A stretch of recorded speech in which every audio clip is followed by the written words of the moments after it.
Oke, sini deh. Kita ngobrol jujur yuk tentang sesuatu yang mungkin lagi kamu rasain banget sekarang, tapi rasanya tuh berat buat diakuin. Perasaan kayak lagi tersesat di usia 20-an, bingung, cemas, terus nanya ke diri sendiri, sebenarnya gue lagi ngapain sih? Kalau itu kamu, tenang aja. Kamu nggak sendirian kok.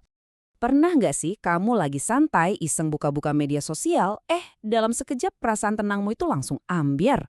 Kamu lihat temenmu baru dapat promosi, satunya lagi dilamar, yang lain dapat beasiswa ke luar negeri. Sementara kamu, ya di sini-sini aja, di kamar yang sama dengan pertanyaan yang sama di kepala.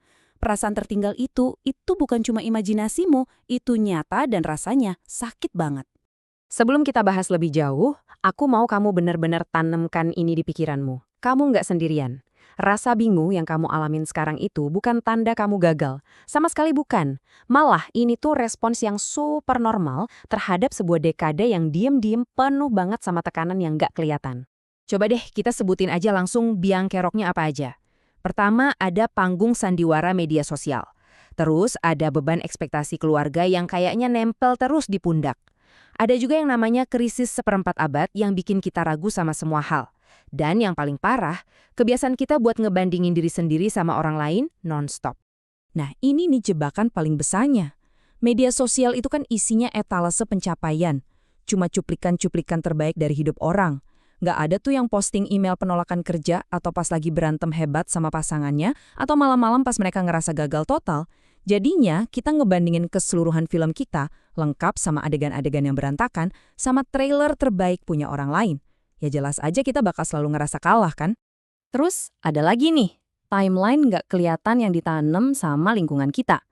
Lulus kuliah, dapat kerja, finansial stabil di umur 25, nikah sebelum 30. Garis waktu ini tuh kayak hantu, ngejar-ngejar kita terus. Bikin kita nanya dalam hati, apa gue salah jalan ya? Apa gue udah gagal karena belum nyampe di titik-titik itu? Oke, sekarang kita masuk bagian favoritku. Yuk kita hancurin bareng-bareng beberapa aturan yang tanpa sadar udah kita percaya seumur hidup. Aturan-aturan ngaco yang sebenarnya cuma bikin kita cemas, bukan bikin kita maju. Mitos pertama, harus sukses sebelum umur 25. Siapa yang bikin aturan ini coba? Kolonel Sanders mulai KFC di usia 65. Vera Wang baru jadi desainer gaun pengantin di usia 40. Sukses itu nggak punya tanggal kedaluarsa. Mitos kedua, kita harus menemukan passion. Seolah-olah itu harta karun yang harus digali. Padahal realitanya, passion itu nggak ditemukan, tapi dibangun. Dibangun dari nyoba, gagal, belajar lagi, terus nemuin apa yang bikin kamu ngerasa hidup. Mitos berikutnya, hidup itu garis lurus. Wah, ini kebohongan terbesar sih. Kita semua kan mulainya dari titik yang beda-beda, dengan bekal yang beda-beda juga. Gimana ceritanya jalurnya bisa sama? Dan ini yang paling penting, tolong dengerin baik-baik ya. Merasa bingung itu bukan berarti kamu gagal.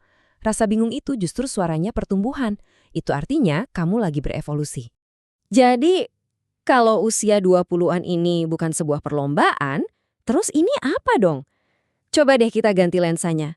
Kita lihat fase ini dari sudut pandang yang jauh lebih bebas dan jauh lebih positif. Anggap aja usia 20-anmu itu laboratorium pribadi, bukan ruang ujian akhir.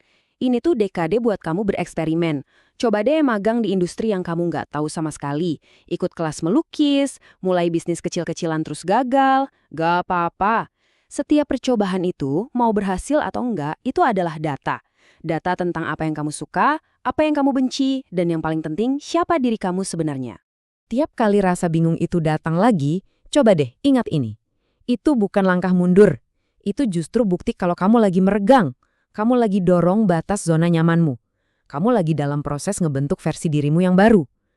Kebingungan itu tanda pertumbuhan, bukan kegagalan. Oke, mindsetnya udah baru nih. Tapi gimana cara prakteknya? Gimana caranya biar bisa gerak maju tanpa terus-terusan ngerasa panik? Yuk kita bahas beberapa strategi yang lebih praktis.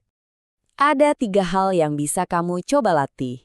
Pertama, belajar hargain kemajuan sekecil apapun. Berhasil baca 1 halaman buku, itu kemenangan. Ngirim 1 email lamaran kerja, itu langkah besar. Kedua, ubah fokus dari nyari validasi jadi nambahin skill.